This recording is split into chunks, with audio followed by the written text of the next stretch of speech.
All right, up next we have Aquarius, Sun, and Rising. This Gemini New Moon happening on June 6th is in your 5th house.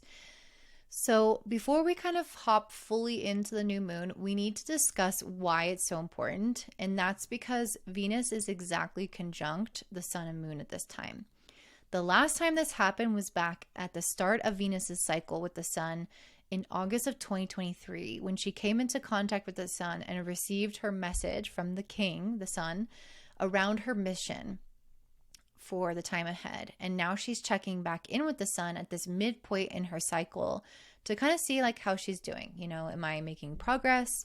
Am I having some kind of manifestation of things that were happening or that I set an intention around back in August of 2023.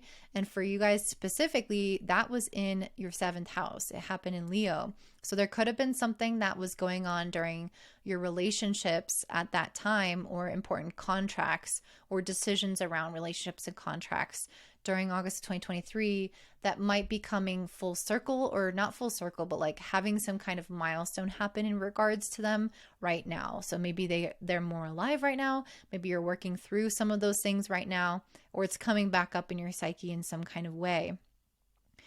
And with this Sun, Moon, and Venus being in your 5th house, this new moon being in your 5th house, this is a time where you are supposed to be a lot more like social, and you're supposed to be meeting people. You're supposed to be kind of dating or putting yourself out there if you're single.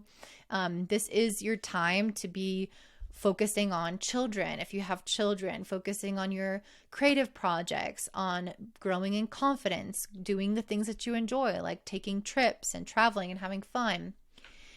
And so it's very much like a joyful type of energy that you're supposed to be experiencing, but it's also making a square to Saturn and Pisces in your 2nd house. So there are like a lot of logistical things or practical things that could be getting in the way, specifically money, but also could be confidence, self-worth, time, having to work for your money, that could be getting in the way of you doing some of these really fun things or meeting these people. It won't maybe stop you from meeting the people, but it could slow you down a bit. In general, I kind of feel like you guys are in a little bit of like a time where you're working hard, or you might feel really overwhelmed. I'm getting that with this 9 of Wands in reverse and the 2 of Wands. It's like there's something about you right now that you're thinking about the future. Maybe you're making plans, or you're trying to improve your life in some way and work towards something. But I think it's also really overwhelming to you. I feel like you are building up a lot of resilience, but I also think it's challenging. And I feel like one of the reasons why it's challenging is because I think there are some things of the past that could be related to what happened in August of 2023 that you haven't fully let go of or forgiven. And for that reason, the future might seem less bright, or the future might feel like there's like it's like just like there's more overwhelm or struggle, or like you're projecting more negative emotions when planning about the future because you haven't fully let go or forgiven something from the past that could be connected to August. Doesn't have to be.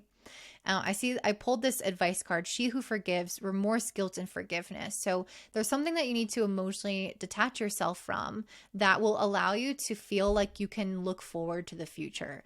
I think that there's something you're carrying with you, or person that you're carrying with you, that you just need to like make amends, that you just need to receive closure or forgive and forget. Or if you have guilt, then release that guilt. It's like letting that go with that. It's oftentimes what the person doesn't have to be, but letting that go with that person so that you can truly move on and feel like you're more joyous. I also still think that you do have some work going on that is like just logistically happening there.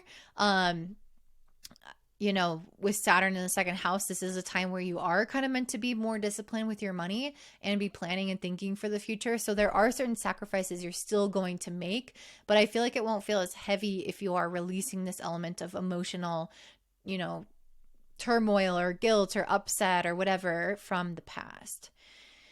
I did pull the underworld card, which does kind of make me feel like you are in your feels, or you're going through a process of like a death and rebirth, a transformation of your life. I do feel like you are learning how to like channel negative experiences into positive outcomes into your life and transform this energy within you so that you aren't just going down into these experiences or experiences from the past. Like, you're not just going into them and suffering from them. You're going in there and learning a lot about yourself in the process, and coming out from that experience as a totally new person. You are emerging almost like for the first time in a new way. So I think you're learning a lot from whatever has happened to you in the past, or what might feel still alive for you right now.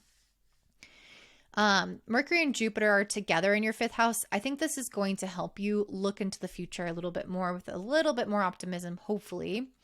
But you do have Mars and Chiron and Aries in your third, which can kind of create that a little bit of like anxiety, especially because it's squaring Pluto in your first. I think you're like anxious about yourself, your future, who you're going to become, what your life is meant to be. But I also think that this same energy is what it can come out as stress, but I think it can be used as energy to also transform you as a person. If you are stressed about your future or stressed about what's going to happen with your life, look at more of the information or like the data. This is a Gemini new moon after all. Like, analyze the situation. What exactly am I stressed about? Am I stressed because I don't have enough money? If so, do I need to change careers? Do I need to come up with a plan to make more money? Am I stressed because I want to buy a house and I can't? What can I logistically do to meet that need? What am I stressed about, and how can I transform myself and my life in order to feel more confident and more self-assured and less worried about the future, or less worried about myself? I see that here with the 10 of Wands, the Magician. I feel like you guys are going through a phase where you are working hard on transforming yourself. I did pull the transformation card, change, she who changes. So I think you are working a lot on changing. Maybe you're changing your physical appearance with this square to Pluto in the first. Maybe you're changing your diet, the way that you dress. Maybe you're changing the types of career that you have. But I feel like you're, again, taking the hardship or the stress, or taking your like work ethic, and you're pouring it into yourself. And that really is going to give you truly like what you desire. So even if you are going through some difficult emotions sometimes, if you can just release that past and continue to pour this energy into yourself, I really see this working out very, very strongly for you and helping you become a powerful version of yourself that manifests exactly what you desire. So that is what I'm seeing for you, Aquarius. This is a time where you are meant to feel more pleasurable, more connected, meeting more people, hanging out with your children. Don't let yourself kind of get in your own way. This is a good time for you, and I hope that you enjoy it. So please comment down below if that resonates. Don't forget to give me a thumbs up, subscribe, share with your friends. And if you want a reading from me, or to subscribe to my email list so you don't miss a video, you can find that in the description box down below. Have a great one, guys. Bye.